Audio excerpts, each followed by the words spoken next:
नमस्कार मंडळी, तुमचं पुन्हा एकदा एका नव्या व्हिडिओमध्ये स्वागत आहे. मंडळी, गेल्या काही दिवसांपूर्वी उद्धव ठाकरे यांच्या शिवसेनेमधून 6 खासदारांनी बंड केले.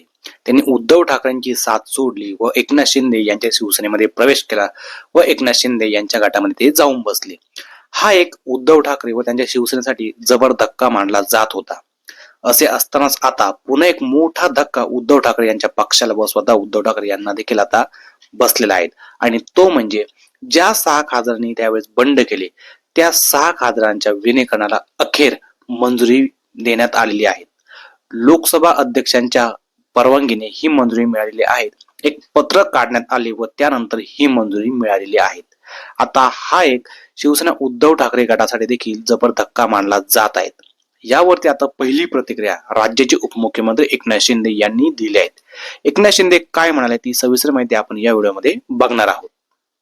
एकनाथ शिंदे असे म्हणाले की आम्ही कुठलाही पक्ष तोडण्याचं काम करत नाहीत, उलट आम्ही पक्ष जोडण्याचे काम करतो. जे 6 खासदार आमच्याकडे आले त्या 6 खासदारांच्या मतदारसंघातील जनतेला न्याय देण्याचे काम आता आम्ही करणार. आमची या 6 खासदारांना पूर्ण साथ असेल. त्यांना ज्या काही गोष्टीची गरज भासेल त्यासाठी आम्ही नेहमी तत्पर राहू, असं देखील एकनाथ शिंदे म्हणाले. तसेच जी काही जनतेची त्या ज्या मतदारसंघात विकास कामे रखडलेली आहेत किंवा जी काही अपूर्ण कामे आहेत ते आता आम्ही पूर्ण करणार आहोत. त्यांना कसलीही कमी पडणार नाहीत याची शाश्वती मी देतो, असं देखील ते म्हणाले. जो काही निधी त्यांना पाहिजे तो सर्व विकास कामांचा निधी आम्ही त्यांना वेळेच्या वेळी देऊ, असं देखील एकनाथ शिंदे म्हणाले.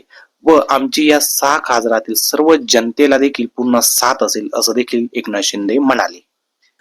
पुढे एकनाथ शिंदे असे पण म्हणाले की हे जे 6 खासदार आमच्याकडे आले ते कुठल्याही स्वार्थासाठी आले नाहीत.